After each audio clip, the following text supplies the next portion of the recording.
countrywide on RTE Radio 1, sponsored by the Irish Farmers Journal. Follow our new Weanling Watch series for expert analysis and commentary from thousands of cattle sales weekly.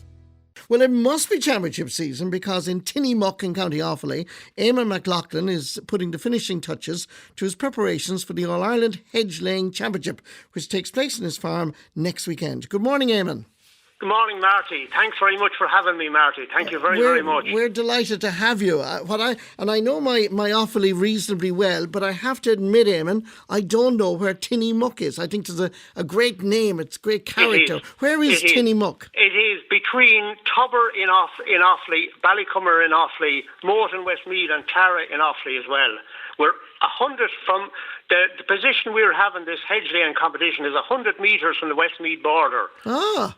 Right. So we're on the border here, Margie. Now we're on the border here. So does that mean that you consider yourself more Westmeath than Offaly? Or?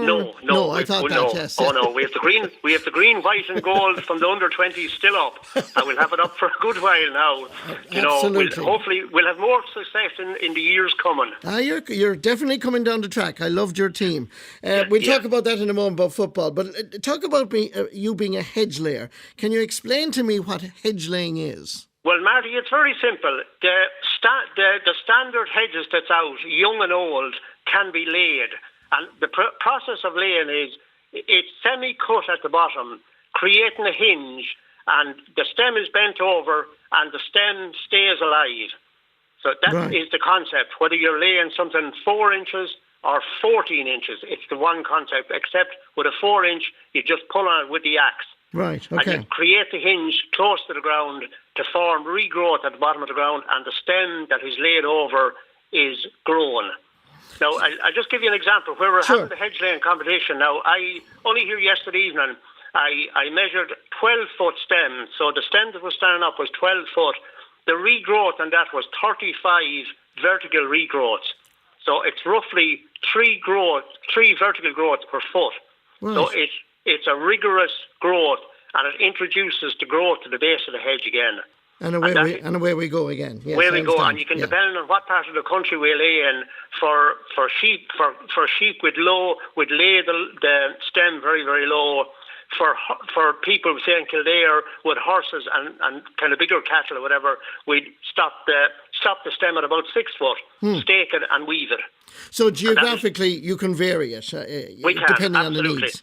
But the procedure is the very same. Yeah. Procedure is the very same, you know. You remember, no doubt, your father laying hedges when you were a child? I do actually. 40 odd years ago. And I remember, and strangely, I just come on a few pieces that I remember the particular hedge. It's actually going down to our hedge laying competition as well. And I've come on 5 or 6 stems now that want to be done again.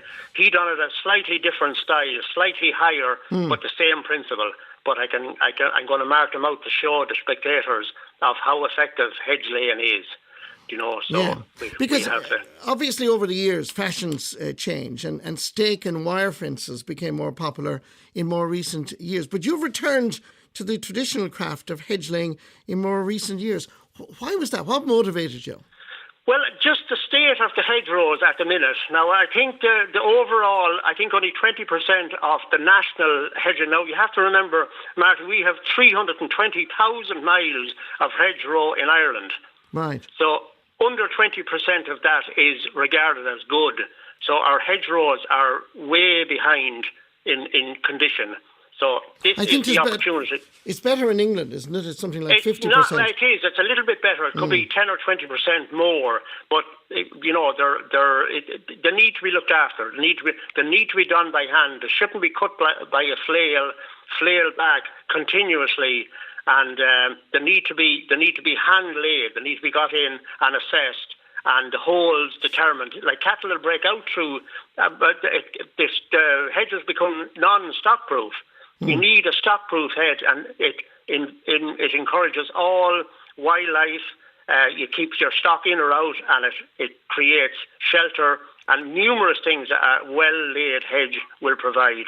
You know, so, and just your last listener there talking about, you know, carbon. The carbon sequestration of a hedge now hasn't been calculated by the department yet, but it's huge. The root formation of a hedge is huge. So if it's laid, it contains all that carbon, and if it's cut every 2 or 3 years ago, it becomes stock-proof. It's nice to look at. You have lovely autumnal colours in it. You have berries. You have birds nesting, everything. Bats, especially for bats, and every wildlife, 90% of the wildlife in Ireland needs the hedgerow to survive and to rear their young and to literally to survive in, So it's so important. You have about, 1,000 metres of hedgerows in your farm? I have 1,000 metres laid for GLAS, which is the environmental plan. So I have more to do, and this is another section that I didn't do. So this is ready for competition now on Saturday, tomorrow week, this day week actually.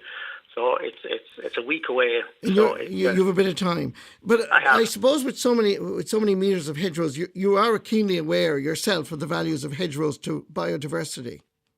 Yes, so absolutely. that is important to you personally. It is. Oh, it is. Absolutely. I see, particularly tillage farmers and dairy farmers, they've rows of electric fence splitting up paddocks. 2 rows of planted whitethorn, you have an established hedge in a couple of years.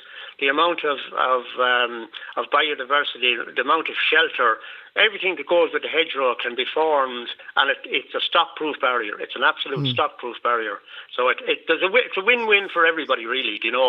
It's a win-win for everybody. So hopefully now tomorrow, this day week, we'll get a good crowd to come with several bits and pieces on, apart from hedge laying, with jam making, and we have honey making, and we have flower arranging, with berries, bees, bumble bats, birds, every kind of.